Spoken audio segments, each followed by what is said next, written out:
Would you like a little advice on co-parenting? I'm Nicholeen Peck, and I teach all over the world about parenting, good communication, how to build strong family bonds, child development, and education, all through the lens of the principle self-government. And in this video, we're talking about co-parenting. In this video, we're going to talk about some of the obstacles that co-parents face and how you can create the very best outcome in your co-parenting situation by creating the best communication.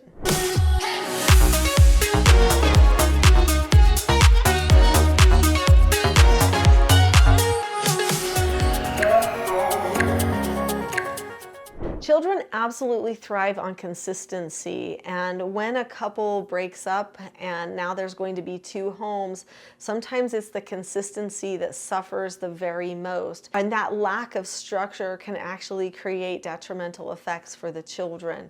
So wise parents decide that they're not going to allow their personal conflicts or feelings or disagreements to get in the way of the upbringing of that child, and instead they decide to unify on how to be consistent as co-parents, even though they might no longer be a couple. So what types of experiences are unique to co-parents? Co-parents can sometimes struggle with bonding because the child goes back and forth from home to home.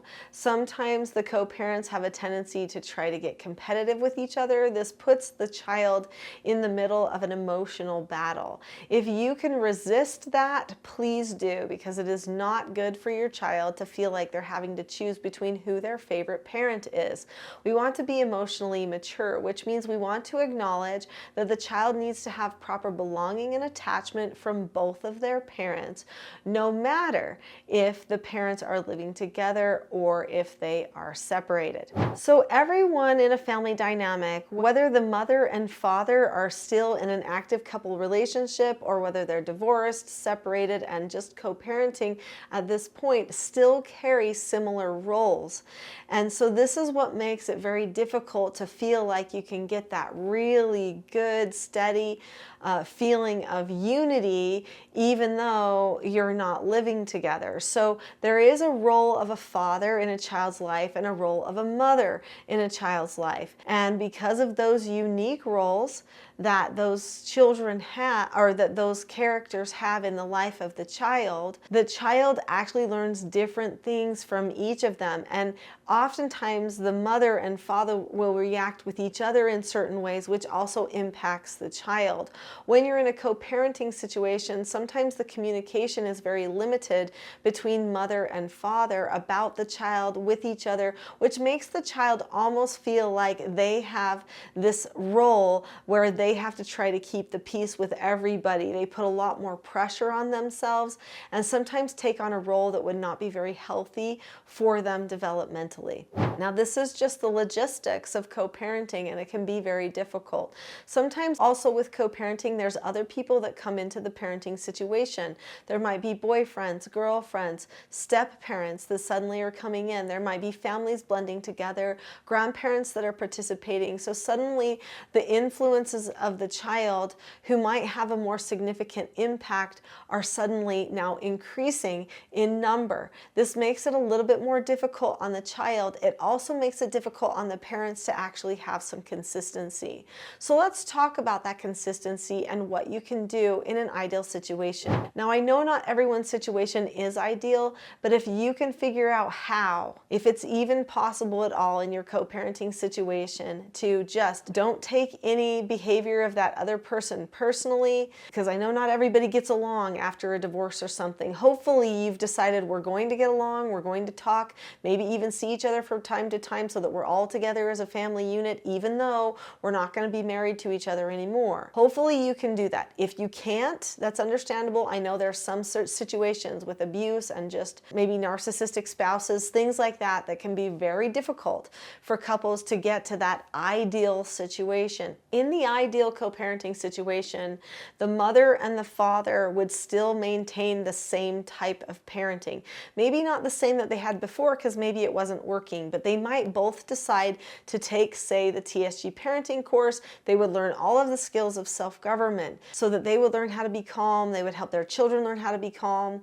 And then when the child actually needs to be corrected, the correction would sound exactly the same from mom and exactly the same from dad. Ideally, if somebody earned a negative consequence at dad's house, mom would actually help follow through with that, and vice versa. Now, normally that's not how it happens in a co-parenting situation. If a child earns a negative consequence at mom's house and then they're going to dad's house, they'll probably have to do the negative consequence when they get back from dad's house. Sometimes that can create a series of negative interactions that can feel a little bit heavy in a co-parenting situation. So ideally what you want to do is create a consequence structure that can be done quickly.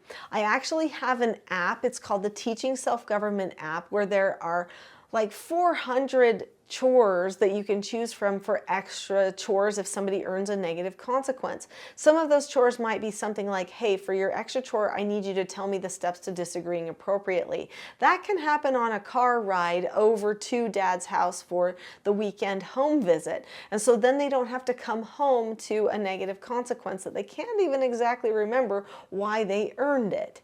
So if you can try to keep those interactions as streamlined as possible, using maybe the ideas on that app for some short, effective, negative consequences or extra chores so that they can get the opportunity to still learn self-government, then all the better. When a person does learn self-government, they do need to get the opportunity to accept their consequences, and extra chores are really great because work is the antidote for a sick character. It's something that they have to accept. It can be over quickly, and it doesn't need to be a negative thing. In fact, work is the #1 thing that builds confidence in another person. My recommendation is that you have a conversation as co-parents and say, okay, there are multiple different ways that we could parent.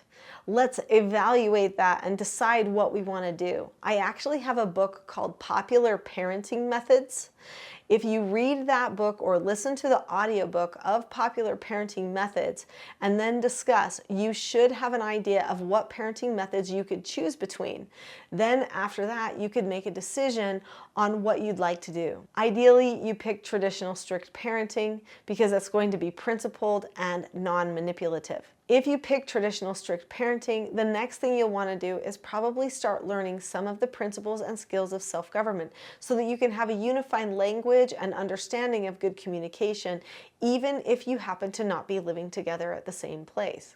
I've seen some very effective co-parents in my day. In fact, there was a boyfriend and a girlfriend. They were looking to get married. They came to my 3-day parenting mastery training, which is the quickest way to learn all of the teaching self-government skills and principles and to get on the same page as a couple. They came to that training, and then they got married and blended their families together, creating a family with 10 children in it. So you can imagine what kinds of, high energy things that they might be dealing with. They even had some children who had some neurodiversities and had some special attention that they needed. The parents did fantastically well. There were a few bumps along the way, and they would call and have just a conversation with me about those things, and then they would get right back at it.